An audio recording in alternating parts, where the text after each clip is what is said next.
नमस्कार। आज हम जरा बात करते हैं पूर्व सैनिक अंशदायी स्वास्थ्य योजना मतलब ECHS की। एक भर्ती निकली है उनकी। हमारे पास सरकारी नौकरी पोर्टल का एक लेख है और उनका ऑफिशियल विज्ञापन भी है, तो जानकारी तो पक्की है। तो बात यह है कि ECHS ना रायपुर, बिलासपुर, जगदलपुर और जबलपुर इन जगहों पर अपने पॉलीक्लिनिकों के लिए कुछ भर्ती कर रहा है।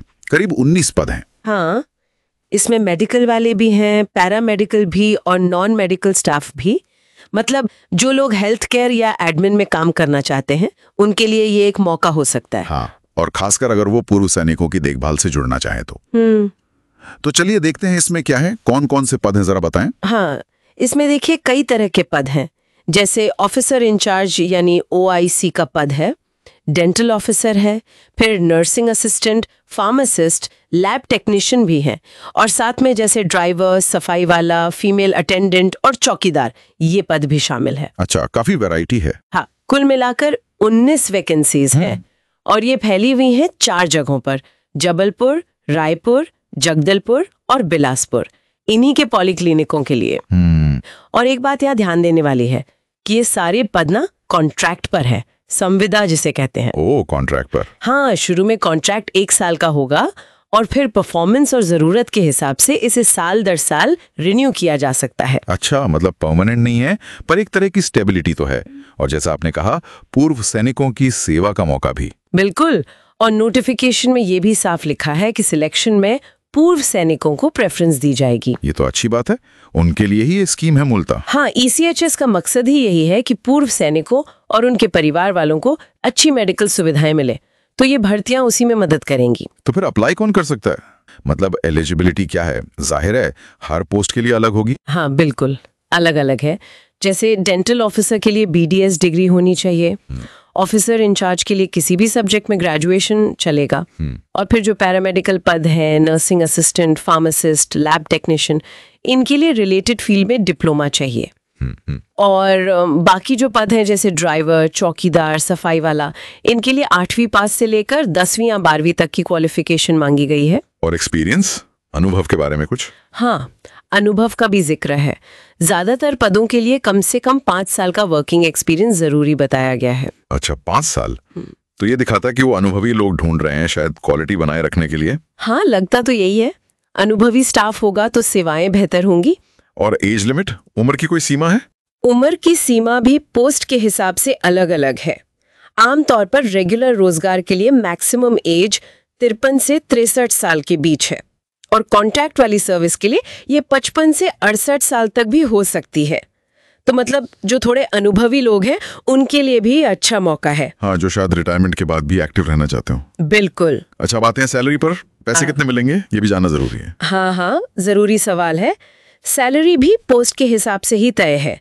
जो सीनियर पोस्ट है जैसे ऑफिसर इंचार्ज और डेंटल ऑफिसर, उनके लिए 75,000 रुपए प्रति माह है। ठीक है। और जो पैरामेडिकल स्टाफ है, pharmacist, lab tech, nursing assistant, उनके लिए 28,100 रुपए प्रति माह है। ओके। ड्राइवर के लिए 19,700 रुपए, और बाकी जो सपोर्ट स्टाफ है जैसे सफाई वाला, चौकीदार, इनके लिए 16,800 रुपए प्रति माह तय किया गया है। तो सैलरी भी ठीक ठाक है पद के हिसाब से।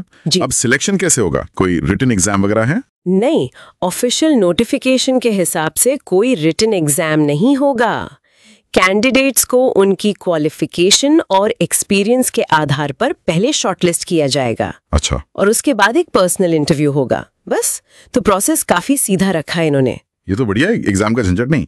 और एक बहुत जरूरी बात, अप्लाई करने की लास्ट डेट, इसमें शायद पहले कुछ कंफ्यूजन था, है ना? हाँ, वो एक जगह शायद 11 जुलाई लिखा आ गया था, लेकिन जो ऑफिशियल विज्ञापन 13 जुलाई 2025 को आया है उसमें एकदम साफ लिखा है कि एप्लीकेशन जमा करने की आखिरी तारीख 11 अगस्त 2025 है। 11 अगस्त 2025, ठीक है, ये ध्यान रखना होगा। हाँ, तो सभी को यही डेट 11 अगस्त 2025 याद रखनी चाहिए। अच्छा, तो ये तो हुई डेट की बात।